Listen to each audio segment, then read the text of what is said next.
The chilly air of December 11th, 1978 carried a sense of urgency for the Piest family. 15-year-old Robert Piest, a bright and diligent student, had vanished. Earlier that day, Robert had mentioned to his mother that he was meeting a contractor named John Wayne Gacy about a part-time job after his shift at the local pharmacy. As the hours passed with no sign of Robert, his family's worry turned into panic.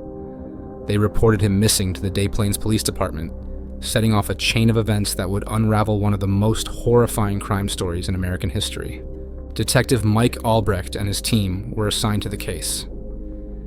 Initially, it seemed like a routine missing persons report. Robert was a responsible and hard-working boy, not the type to run away or disappear without a word. The police began their investigation by looking into the last person Robert had planned to meet, John Wayne Gacy. Gacy was a well-known figure in the community. He was a successful construction contractor who often volunteered his time to entertain children as Pogo the Clown at local parties. He seemed like an upstanding citizen, but as Detective Albrecht delved deeper, a more sinister picture began to emerge. Gacy had a previous conviction for essaying a teenage boy, a fact that cast immediate suspicion on him. With a search warrant in hand, the police entered Gacy's modest home on Summerdale Avenue. The moment they stepped inside, they were struck by a foul odor that Gacy dismissed as a plumbing issue. However, the police were not convinced. Their initial search uncovered items that did not belong to Gacy. A class ring and clothing that matched descriptions of several missing young men. This prompted a more thorough investigation. The turning point came when the police decided to excavate the crawl space beneath Gacy's house. What they found was beyond anyone's worst nightmares. The crawl space contained the decomposed remains of multiple bodies, buried in shallow graves.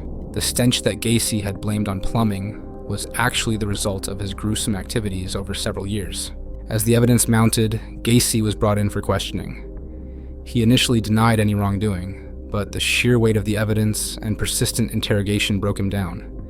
Gacy confessed to a series of murders, revealing a horrifying method of luring young men and boys to his home under the guise of offering them work or friendship. Once there, he would overpower them, often using a handcuff trick he claimed was part of his clown act, then proceed to essay, torture, and strangle them. He buried most of his victims in the crawl space, while others were disposed of in the Des Plaines River. The sheer number of victims was staggering. Gacy confessed to killing at least 33 young men and boys between 1972 and 1978.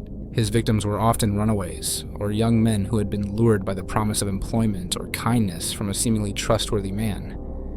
The community was in shock. How could someone who had been a fixture in local events and children's parties commit such heinous acts?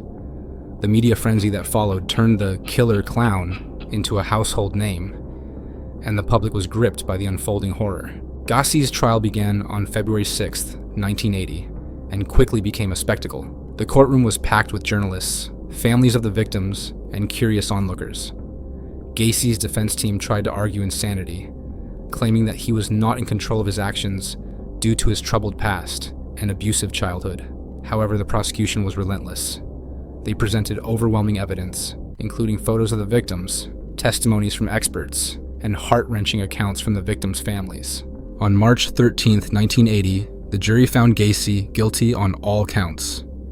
He was sentenced to death. Gacy spent the next 14 years on death row, during which he remained a figure of morbid fascination. He gave interviews, painted clowns, and continued to attract attention. On May 10, 1994, John Wayne Gacy was executed by lethal injection at the Stateville Correctional Center in Crest Hill, Illinois. His execution brought a measure of closure to the families of his victims, though the scars left by his actions would never fully heal. Gacy's story is a grim reminder of the evil that can lurk behind a mask of normalcy. His ability to hide his monstrous deeds while maintaining the guise of a friendly neighbor and community member left an indelible mark on American history. The tale of John Wayne Gacy serves as a cautionary story about the importance of vigilance and the relentless pursuit of justice in the face of unimaginable horror.